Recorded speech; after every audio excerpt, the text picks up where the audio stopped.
Paschimbanga police cyber crime wing থেকে জনসাধারণের জন্য একটি উপদেশ এবং সতর্কমূলক বার্তা দিয়েছেন। সতর্কমূলক বার্তা বা পোস্টটির বিষয় হলো ডিজিটাল ঋণ প্রদানকারী অ্যাপ, যেগুলি আর্থিক অ্যাপ, ফিনান্সিয়াল অ্যাপ সম্পর্কিত জনসচেতনতা, ঝুঁকি এবং নিরাপত্তা ব্যবস্থা কী নিতে হবে।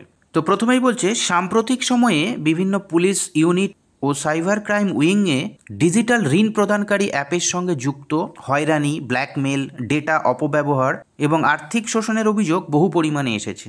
এই অ্যাপগুলির অনেকগুলি রিজার্ভ ব্যাঙ্ক অফ ইন্ডিয়া বা কোনো নিবন্ধিত আর্থিক প্রতিষ্ঠানের বৈধ অনুমোদন ছাড়াই কাজ করে।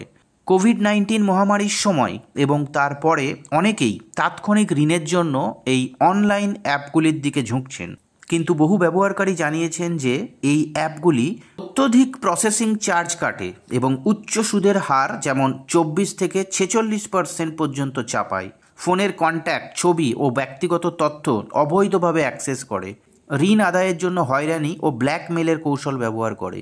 বিকৃত ছবি ছড়িয়ে দেয় বা পরিবারের সদস্যদের হুমকি দেয়।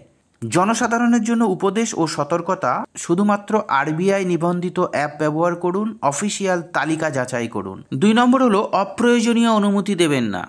ইনস্টলেশনের সময় কন্ট্যাক্ট, ছবি বা ফাইল অ্যাক্সেস বন্ধ রাখুন। নাম্বার 3, অ্যাপের সত্যতা যাচাই করুন। গুগল প্লে, অ্যাপেল স্টোরে থাকলেও সেটি যাচাই করুন। নাম্বার 4, অজানা অ্যাপ বা এজেন্টের সঙ্গে আধার, প্যান বা ব্যাংক বিবরণ শেয়ার করবেন না। 5 নম্বর, অজানা লিঙ্ক বা মেসেজে ক্লিক করবেন না, বিশেষ করে হোয়াটসঅ্যাপ, SMS, টেলিগ্রাম বা সোশ্যাল মিডিয়ায় পাঠানো লিঙ্কে। নাম্বার 6, হয়রানি বা হুমকির সম্মুখীন হলে রিপোর্ট করুন cybercrime.gov.in বা টোল ফ্রি নম্বর 1930-তে। নাম্বার 7, ভুক্তভোগী হলে কল রেকর্ডিং, স্ক্রিনশট ও লেনদেনের বিবরণ সংরক্ষণ করুন। হুমকিতে টাকা দেবেন না। পরিবার ও বন্ধুদের সতর্ক করুন, বিশেষত বয়স্ক ও নিম্ন আয়ের ব্যক্তিদের।